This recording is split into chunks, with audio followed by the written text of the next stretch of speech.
Hey y'all, welcome back to the channel and thank you for clicking on the video. I know it's the holiday season right now, a lot of people celebrating Christmas, so if you are, Merry Christmas to all, and have a great New Year. But today we are talking about Gyre.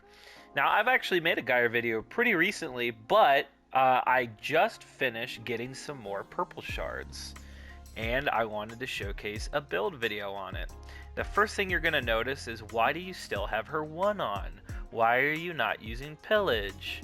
Let me show you why.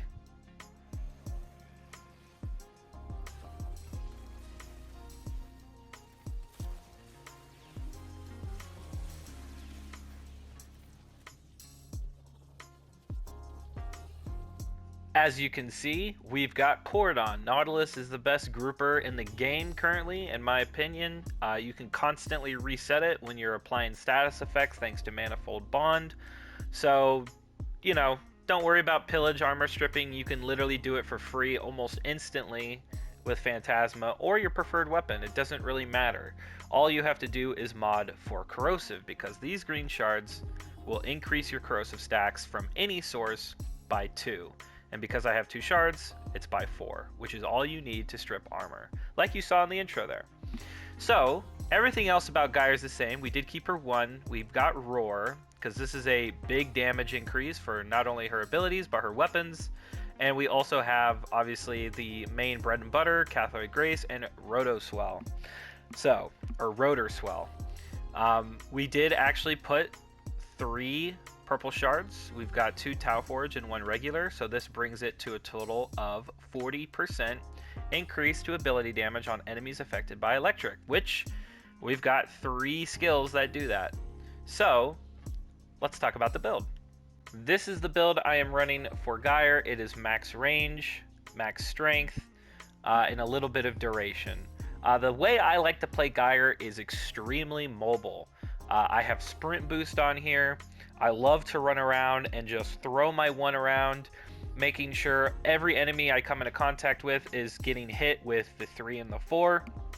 You'll notice too that we don't have any sort of crazy duration, just because 3 and 4 are constantly being reset every time you get a kill thanks to Cathode Grace. This is, in my opinion, a mandatory mod. If you don't have it and you're playing Gyre, you're insane. Please put this mod on here and thank yourself. Now you'll notice in the build that I'm not running adaptation. In fact, I have prime redirection instead. Gyre actually has a large amount of shields at 650, so when we add redirection, we have over 1800 shields. We're combining that with Arcane Aegis, which is going to allow us to constantly recharge our shields anytime we take damage. Now the thing about adaptation is it's obviously a very, very good mod, but because of the way Gyre is and how she can CC and control rooms, you really shouldn't experience enemies getting their hands on you as long as you're playing Gyre efficiently. This kind of circles back to my opinion of Arcsphere and the way it can interact with the 3 and the 4, and obviously we have Roar too, that's just increasing your damage overall from all sources, weapons, and abilities.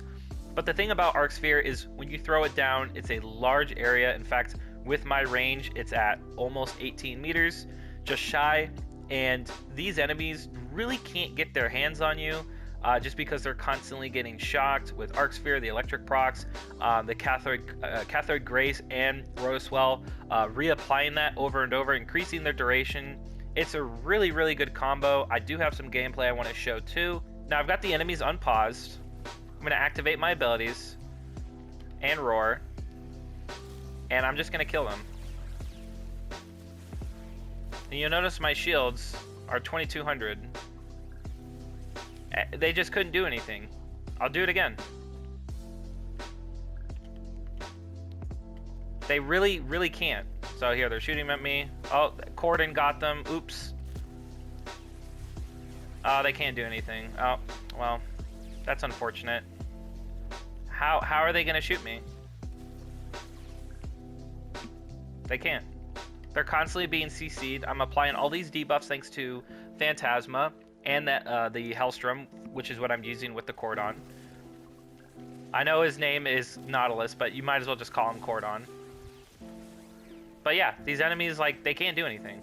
They're unpaused. They can't do anything. They're getting CC'd so hard, they can't do anything. Throw the 1.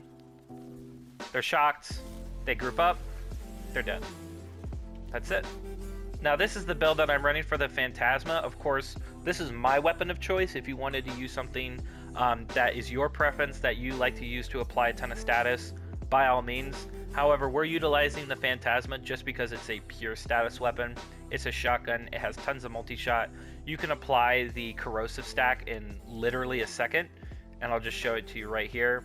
We'll pause them real quick, but if I group them all up, and I just tap them,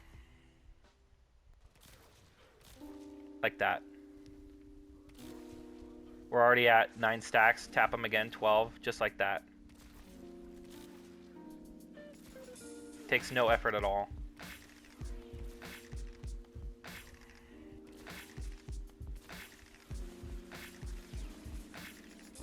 See how Cordon's proccing so often, like over and over and over? Because all those statuses, and then when I kill them, it's proccing Manifold Bond. So again, he pulls them in. Let's pull them in some more here. So I'll apply it. Boom. They'll die. Manifold Bond gets reprocced. I'll tag them up.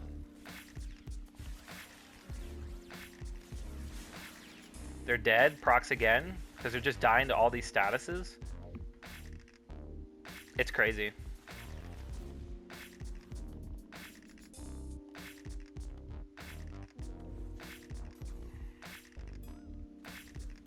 So I'll just proc the corrosive here really quickly.